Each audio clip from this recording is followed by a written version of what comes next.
사도신경. 나는 전능하신 아버지 하나님, 천지의 창조주를 믿습니다.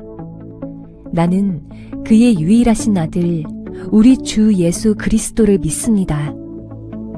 그는 성령으로 잉태되어 동정녀 마리아에게서 나시고 본디오 빌라도에게 고난을 받아 십자가에 못 박혀 죽으시고 장사된 지 사흘 만에 죽은 자 가운데서 다시 살아나셨으며 하늘에 오르시어 전능하신 아버지 하나님 우편에 앉아 계시다가 거기로부터 살아있는 자와 죽은 자를 심판하러 오십니다. 나는 성령을 믿으며 거룩한 공교회와 성도의 교제와 죄를 용서받는 것과 몸의 부활과 영생을 믿습니다. 아멘.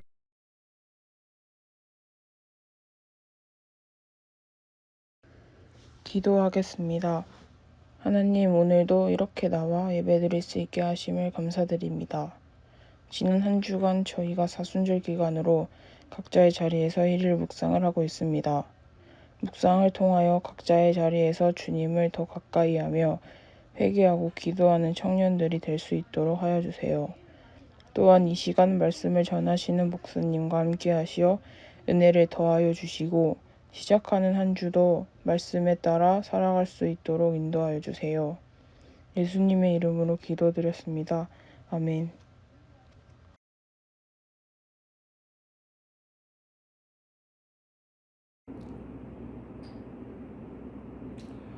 오늘 우리에게 주신 하나님의 말씀은 신약성경 요한복음 11장 23절에서 27절의 말씀입니다.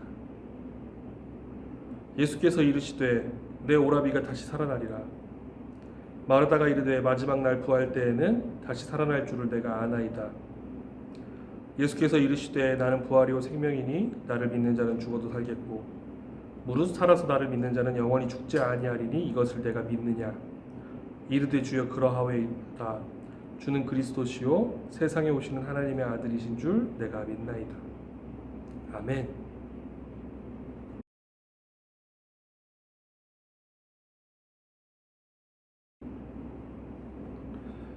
말씀을 위하여 함께 기도하겠습니다. 하나님, 이 시간 주의 귀한 진리 말씀을 듣습니다. 우리의 귀를 열어주시고 깨달을 수 있는 지혜를 주시옵소서. 예수님의 이름으로 기도합니다. 아멘.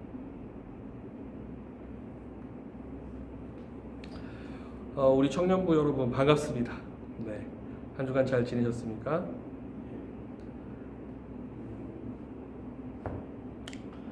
네, 사순절이 시작되었습니다. 지난주 수요일부터 이제 우리가 묵상을 하면서 하루하루를 시작하고 있는데, 말씀을 깊이 묵상하시고 그 말씀이 내 삶에 어떤 말씀을 해주시는지, 내 삶을 어떻게 바꿔주시는지 깊이 묵상하시기를 바랍니다.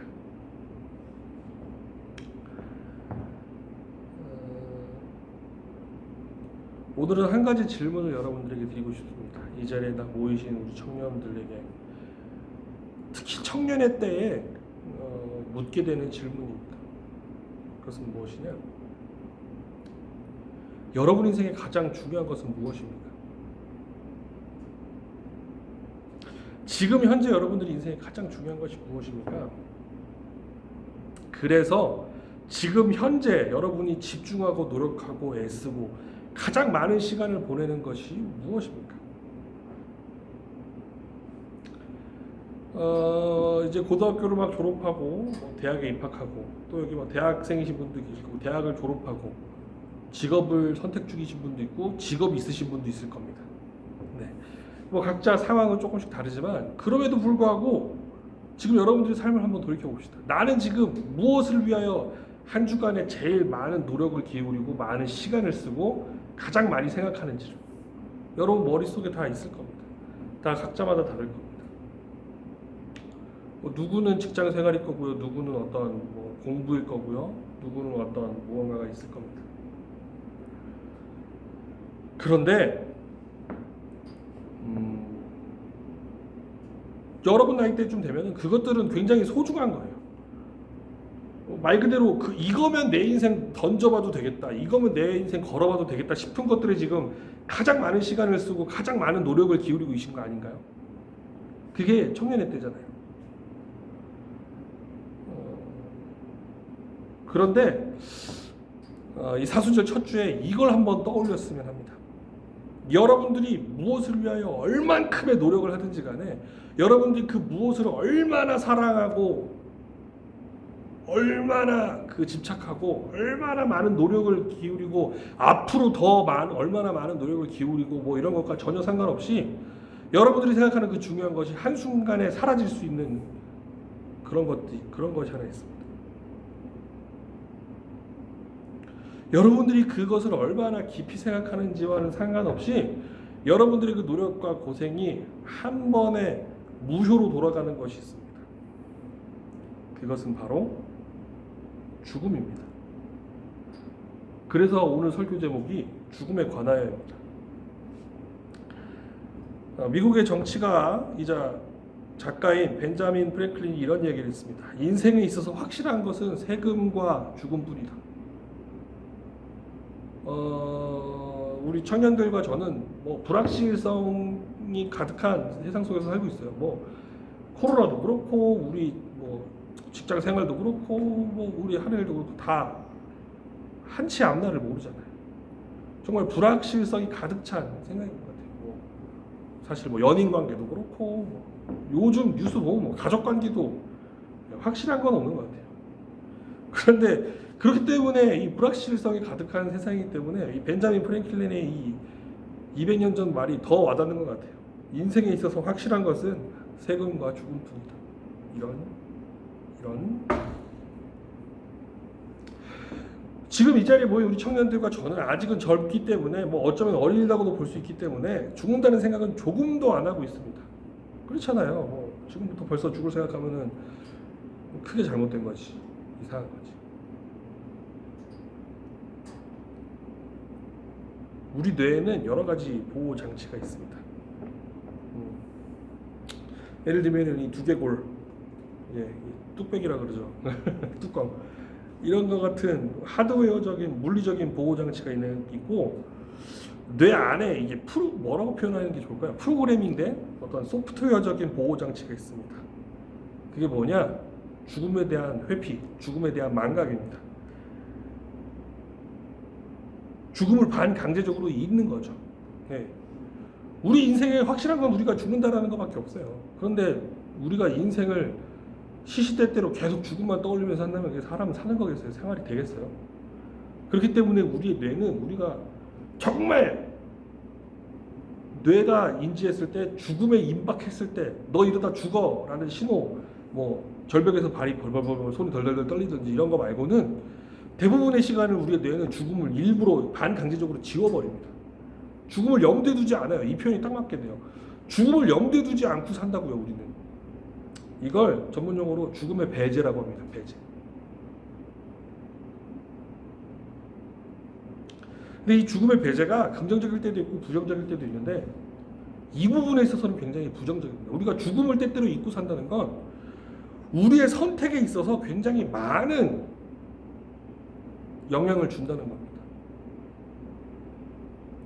우리 인생은 선택의 연속입니다. 우리 인생에는 많은 선택지가 있을 텐데 그 선택의 순간에서 나는 곧 죽을 존재다라는 게 기억이 된다면 우리는 분명 다른 선택을 할 거라는 거 말이죠.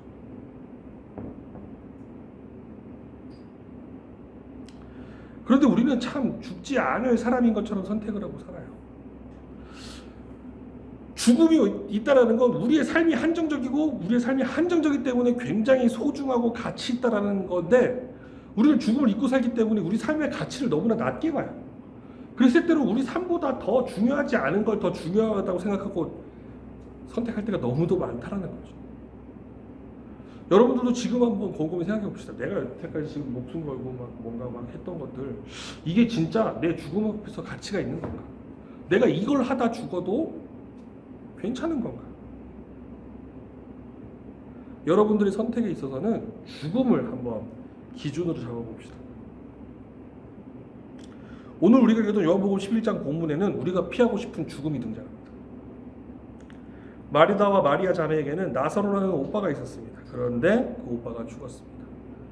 그래서 마르다와 마리아는 물론 주변의 이웃들까지 죽음 앞에서 어쩔 줄 몰라 합니다. 사람들은 기본적으로 죽음 앞에서 어쩔 줄 몰라 합니다. 사람들은 죽음 앞에서 아무것도 할 수 없습니다. 사람은 죽음을 결코 이겨낼 수 없습니다. 요한복음 11장 후반부에 가면은 예수님께서 우십니다. 예수님께서 우셔요. 나사로의 죽음을 보고 마르다와 마리아 그리고 주변 많은 이웃들이 웁니다. 그리고 그걸 보고 예수님도 울어요. 마르다와 마리아 그리고 저와 여러분들은 죽음 앞에서 아무것도 할 수 없기 때문에 죽음 앞에서 안타까워하는 것 말고는 아무것도 할 수 없기 때문에 울었습니다. 우리는 죽음 앞에 죽음의 굴레를 둘러싼 죽음에서 자유로울 수 없는 존재들이기 때문입니다. 뭐 이런 걸 뭐 필멸자라고도 하더라고요. 우리는 죽을 수밖에 없는 존재니까요. 그런데 예수님이 11장에서 후반부에서 우시는 건 우리가 죽음 앞에서 어쩔 줄 몰라 하는 걸 보고 안타까워서 우십니다. 예수님은 죽음을 두려워하는 분이 아니시니까요. 예수님의 눈물은 우리의 눈물과는 전혀 다릅니다. 죽음 앞에서 절절 매는 마리아와 마르다와 마리아에게 그리고 오늘 우리들에게 예수님께서는 이렇게 말씀하십니다. 나는 부활이요 생명이니 나를 믿는 자는 죽어도 살겠고 무릇 살아서 나를 믿는 자는 영원히 죽지 않는다. 이것을 내가 믿느냐. 예수님은 마르다와 마리아 그리고 베다니 마을 사람들 그리고 지금 여기 있는 우리들에게 죽음은 다른 사람들의 문제가 아닌 나 자신의 문제, 모든 사람에게 각자 개인의 문제라는 것을 모든 사람이 언젠가는 만날 수 있고 언젠가는 결국에 만나야만 하는 그런 문제라는 거 다시금 알려주고 계십니다. 여러분 지금 우리 청년들처럼 챙챙한 나이에 당장 내일 죽을 것처럼 사는 것도 너무 미련한 짓이지만 절대 죽지 않을 것처럼 사는 것 또한 엄청 미련한 짓입니다. 우리의 삶은 그 삶 자체로 삶이지만 죽음은 우리의 삶과 너무나 가까이 있습니다.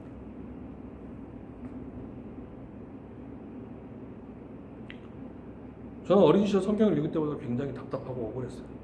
어떤 면에서 그러냐? 성경을 보면 아담 한 사람 때문에 우리 모두가 죄인이 됐고 우리 모두가 죽게 됐다고 얘기하고 있습니다. 이거 처음에는 교회에서 믿으라니까 아담 때문에 원죄가 들어왔고 우리 모두 죄인이다 그러니까 그렇다 그런가? 이러면서 이렇게 신앙생활 했는데 신앙이 깊어지면 깊어질수록 한쪽에서는 좀 화가 나더라고요. 그러니까 좀 속된 말로 빡이 치는 거지. 아니 나는 아담 얼굴도 모르는데 아담 때문에 나까지 죄인이라고 싹 다 뭉쳐서 억울하잖아요. 이 성경을 이해하면 이해할수록 성경적 원죄라는 게 나는 억울하지. 물론 나는 그 이후에 나도 죄를 태어난 이후에 이제 살면서 머리 좀 커지면서 이제 나 여러 가지 실수도 하고 여러 죄악을 저지르긴 했는데 아니 태어나기 전부터 태어나자마자 아담 때문에 죄인이라고? 이거 자꾸 아담 때문에 죄인이라고 그래서 내가 죄인이 된 거 아니야 이거? 뭔가 그런 억울함이 있었죠. 그런데 이제 다시 로마서를 읽을 때 마음의 평안을 얻었습니다. 로마서는 이렇게 얘기하고 있어요. 아담 한 사람 때문에 모두가 죄인이 되었지만 예수 그리스도 한 사람 때문에 모두가 의에 이를 수 있다. 아담 한 사람 때문에 모두가 죽음의 형벌에 처해졌지만 예수 그리스도 한 사람 때문에 모두가 죄를 용서받을 수 있게 되었다. 오늘 말씀을 통하여 우리가 얻을 수 있는 건 죽음, 우리가 피할 수 없고 이길 수 없는 그 죽음보다 중요한 것을 예수님께서 우리에게 알려주고 계십니다. 죽음은 결국 피할 수 없지만 그 죽음 이후에 죽음보다 더 중요한 부활과 참된 생명이 있다는 것입니다.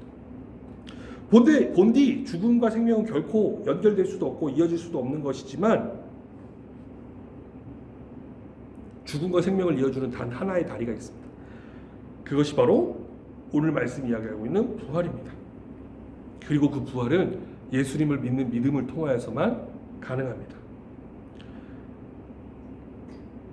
그렇기 때문에 예수님을 믿고 예수님의 부활에 소망을 품는 사람들, 예수님의 부활을 믿는 사람들, 예수님의 부활에 참여하고 싶어하는 사람들에게는 더 이상 죽음이 큰 문제가 아니라는 것입니다. 우리가 우리의 뇌를 보호하기 위하여 스스로 죽음을 밀어내고 죽음을 잊고 죽음을 배제시키는 정도가 아니라 더 이상 진심으로 죽음을 두려워하지 않아도 된다라는 것입니다. 예수님을 통하여 하나님의 가족이 된 사람들에게 죽음은 더 이상 중요한 문제가 아닙니다.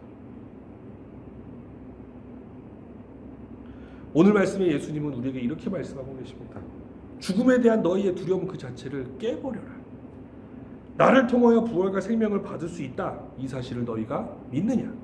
예수님께서 오늘 말씀을 통하여 우리에게 이렇게 질문하고 계십니다. 사랑하는 여러분, 이제 이 질문에 예수님께 응답하시기를 바랍니다. 우리는 죽음에 매여 있을 수밖에 없는 나약한 존재이지만 예수님의 부활을 바라보며 우리 때문에 죽으셨지만 그 죽은 권세를 이기시고 살아나신 예수님 때문에 우리도 부활을 할 수 있다는 소망을 갖게 되었다고 고백하시기를 바랍니다. 사랑하는 여러분, 사순절입니다. 예수님은 우리 때문에 죽으셨습니다. 그리고 죽음에서 끝나는 것이 아니라 부활하셨습니다. 예수님의 죽음과 부활을 깊이 묵상하시는 사순절 되시기를 바랍니다. 기도하겠습니다. 사랑하는 하나님, 예수님을 통하여 우리에게 부활의 소망을 주시니 참으로 감사합니다. 부활의 주님을 바라보며 우리도 부활에 참여하고자 다짐하며 나아가오니 하나님 우리를 붙잡아 주시옵소서. 예수님의 이름으로 기도합니다. 아멘. 우리 주 예수 그리스도의 은혜와 아버지 하나님의 놀라우신 사랑과 성령 하나님의 깊은 교제하심이 예수님의 부활을 통하여 죽음에 대한 두려움을 떨쳐내고자 다짐하는 화동교회 청년부 위에 지금으로부터 영원까지 함께 하시기를 간절히 축원하옵나이다. 아멘.